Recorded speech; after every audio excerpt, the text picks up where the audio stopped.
Ingon ni Paul, I pray in an unknown tongue. My spirit prayeth, but my understanding is unfruitful. Ang espiritu daw niya nag-ampo, pero iyang understanding wala kasabot. Katry naman na, nag-ampo mo nga wa mo kasabot. Pwede bang tao mag-ampo nga wala siya kasabot? Ha? Munang, we don't believe nga napay unknown tongue nga prayer karon. Ug ang primary purpose sa pag-speak in tongues para ang Holy Spirit maka-work nga ang audience nimo nga dili kasabot sa imong dialect makasabot. Okay, that's the purpose of tongues. Nga ang wala kasabot sa imong preaching tungod kay lain kag dialects makasabot. Dili gani na makasabot unsay pulos sa imuhang giwali. Nagets?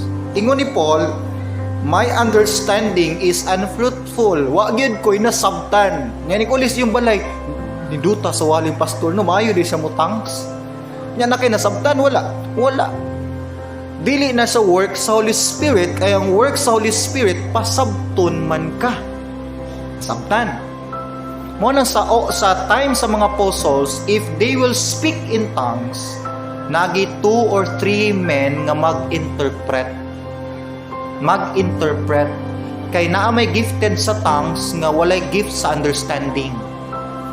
Naay tao nga gifted sa understanding o interpretation pero walay gift sa tongues. So unsay madungog iyang interpret. Pringon ni Paul, kung walay mag-interpret, nya wa nasabtan ning gisulti, hala hunong. Hunonga. Mo ni puntong Pablo nga kung nag-tongues ka nga nag-ampo, imong spirito nag-ampo pero imong understanding wala kasabot, wala gyud impact nimo.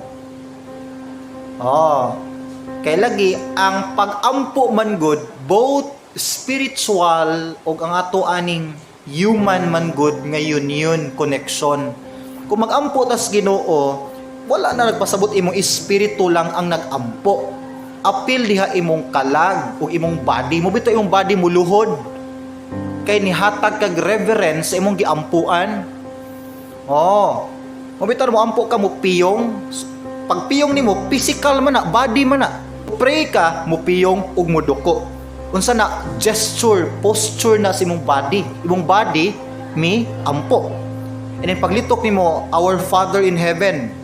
So, bunga na si mong soul o si mong spirit. So, ang pag-ampo, body, soul, and spirit ni siya nga communication sa Ginoo. Nasabtan?